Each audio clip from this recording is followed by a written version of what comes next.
We all know there is a certain risk and reward living in bear country. Where I live here in Colorado, we're in black bear country, and bears have an extraordinary sense of smell and can be attracted to many things in our communities. And I want to talk to you today about how to deter bears from being attracted to your landscape and your home, but there are things within the context of your landscape that we can specifically talk about. Having bears in and around our living space increases the risk of damage to property and also increases the chance of something unfortunate happening to us or our loved ones, including our pets and the bears themselves, which we care a lot about too. So I'm going to go over 5 main areas that you can keep track of in your own landscape to try to be bear wise and have the best results for everybody. The first is trash. Using a bear resistant trash can that latches, that's the kind I have where I live, can go a long ways, especially if you don't have a place like a shed or a garage to safely store your trash. If it has to stay outside like mine does, the latching, locking trash can is so important. Putting your trash out you can put it out the night before pickup, but do not unlatch it or unlock it until the morning of pickup. And I've seen in my own neighborhood over the years a tremendous difference that this makes. And we know when a neighbor fubs up because there's trash all over the street if it's during the summertime when bears are not hibernating. Every now and then it's a good idea to clean the inside of your trash can really well to get any extra odors out. That can also help. Bird feeders is a big area that I see a lot of gardeners go awry, and it's a really important one for me to teach people about. We all love nature and we love the birds and we want to help them out and we want to be able to watch them, but if you're attracting birds with feeders, you're attracting bears too. And there are some really simple things that we can do to avoid attracting bears and still attract birds.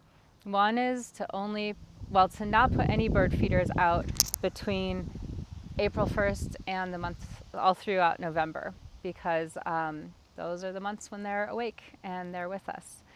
And if you insist on having a bird feeder out, bring it in at night. Just have it out during the daytime. That can help a lot too. If that still doesn't work for you, at least clean up any seed that drops every single day, especially before nightfall.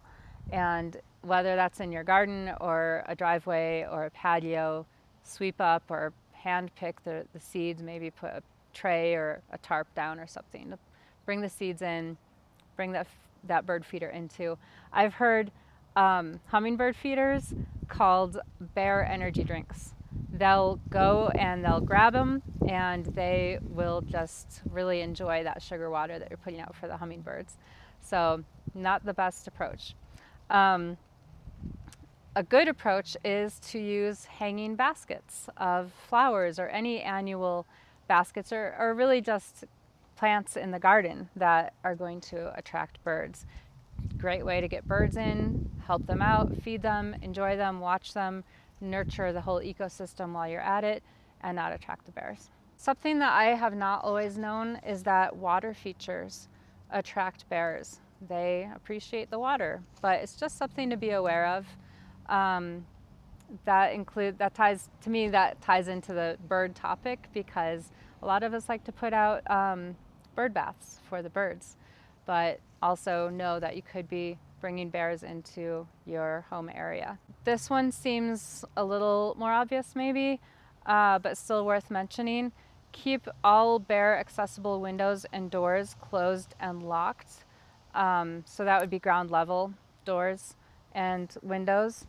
They have been known to open the door handles that are the lever that they can just push down. So replacing any exterior doors that have knobs that are levers, change them over to the knobs that they don't have the dexterity to turn. And this was kind of an odd one to me.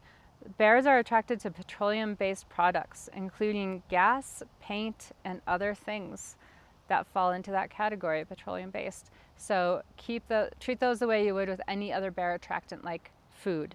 Keep those in the garage locked away where they can't access it. Food is my next topic. Never leave food, beverages, pet food, or food wrappers, trash kind of things in your vehicles. They can break into them.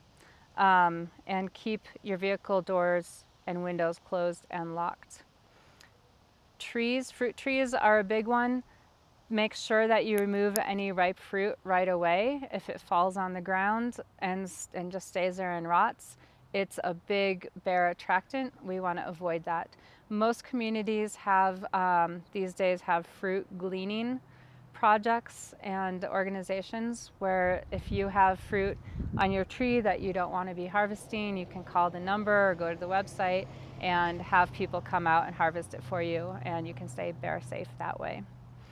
Also, feed your pets indoors and store livestock feed and grain, bird seed, pet food, all that in a bear resistant container or a secure structure.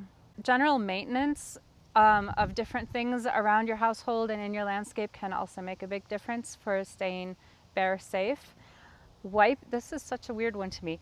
Wiping down your hot tub cover with ammonia on occasion is a really good idea, because the insulation in hot tub covers has formaldehyde in it that gives off formic acid, the scent of it.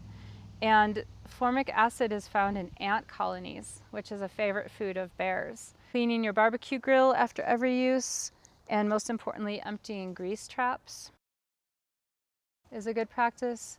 I know a lot of people who, if they see a bear on their street or in their yard, they love the bears, they respect them, and they don't want them to get hurt, so they don't call and let the Department of Wildlife or whoever know that they saw that bear. But actually, you're doing the bear a better service by calling and letting one of those agencies know that there's a bear around there, because then they can help keep tabs on it, help keep it from getting into any serious trouble, which could result in the death of the bear. So you're actually doing more for the bear by reporting it. There's central dispatch numbers in different communities that you can call. And here in Colorado, there's a Parks and Wildlife department that it's a good idea to call. If there's a dangerous situation with a bear in your space, definitely call 911, but only if it's an emergency, of course. Here in Durango, we have this great organization called Bear Smart Durango. You can get a lot more information from them and their website at bearsmartdurango.org.